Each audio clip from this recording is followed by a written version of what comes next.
Oh, it is good. Hey, shout out to Megan Thee Stallion. Sorry about that little rough patch we have to go through. Alright, just sent me my new plaques. And I know they hate to see it, but it is what it is. I'm about to go hang these motherfuckers up in my new studio. Big 1501 shit. Yo, this is Lee Laurent, and as always, I'm here rocking with All Urban Central. And just now I had to play a clip of Crawford. Obviously, if you don't know him, he's the owner of 1501 record label, which is the original record label that Megan Thee Stallion was not only discovered on, but she started with. Megan Thee Stallion did sign initially with 1501, where she debuted her first single, Big Ol' Freak, which made her go viral. Ain't nobody trick like me, Get what you need like me, Ain't nobody got a funny tip. And 1501 also invested in her earlier projects and her different mixtapes. So obviously, when she decided to leave 1501 record label, under the advisement of her management team, Roc Nation, she did kind of paint Carl Crawford as a villain. She said that the deal she was in, she was young, and they were getting a majority of the royalties for her music. And obviously, when she had to drop her album Sugar, they had the rights to her music. So she blamed the delay on the album on Carl Crawford and his record label. Let's just say they didn't have the best relationship.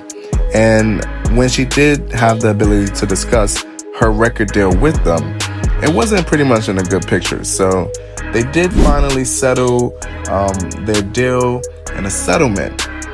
But, you know, there has been a little bit of haziness, especially with all of Carl Crawford's reputation. You know, he definitely took this moment to show off his plaques and also show off all his hard work that he invested in. So this was a really good clip to show. Obviously, he is receiving plaques, and we're happy to see it. You know, Carl Crawford and Megan Thee Stallion, they were probably not in the deal that best benefited her, but it definitely started her somewhere. And obviously, he definitely had an idea when he put her on the label, because she was probably his biggest artist that he has had on 1501 record label to date. In addition to the clip, Carl Crawford did leave a candid message in regards to Megan. He says, shout out to Megan Thee Stallion. We had a little rough patch, which obviously he's referring to the legal dispute that they had. But real ones always push through. And got my new plaques. It's a blessing to keep growing and keep building. So I think that just reminded him of how much work and everything he invested in coming back to him. And we're really happy to see the success of both Carl Crawford as well as Megan Thee Stallion. But as I said before, things did get really messy between the two. In several interviews, them both disagreeing and obviously putting out how they feel about each other during the legal dispute in Megan Thee Stallion's earlier projects. End of the day, like I said, I want to be treated like a person, not a slave. Right. I'm a human too, so let's treat everybody real equal. They say, oh, she a new artist, you a new label, so let's both be fair. Yeah. Like, I mean, I'm just asking real shit. Well, in my case, she's a liar. You know what I'm saying? Because, like I said, all the stuff they said about me, bro, I could tell you, like, up to the point where we supposed to split up and had a problem. The crazy part is I never knew we had a problem. That's the problem. You see, that's how much of a sneak attack it was to me. All the way up to, we supposed to split ways. I never knew we had a problem. You know, I've never told Megan no, ever. You know what I'm saying? And to be honest, we definitely have to attribute Megan Thee Stallion's initial success to Carl Crawford and his record label 1501. After she debuted Big Ol' Freak, she went viral. And Carl Crawford, if you guys do not know who he obviously is a music mogul and obviously the owner of 1501 record label. But he's actually been a millionaire and successful in his own right prior to joining the music industry.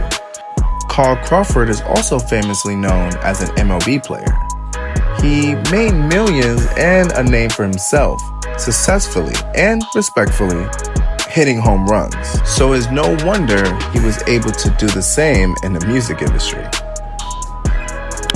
And a line drive base hit into left. That'll be charged by Reed. The league and runs batted in. There goes Crawford. The pitch is a ball. Long drive hit high and deep to right off the bat of Crawford, and that baby's gone.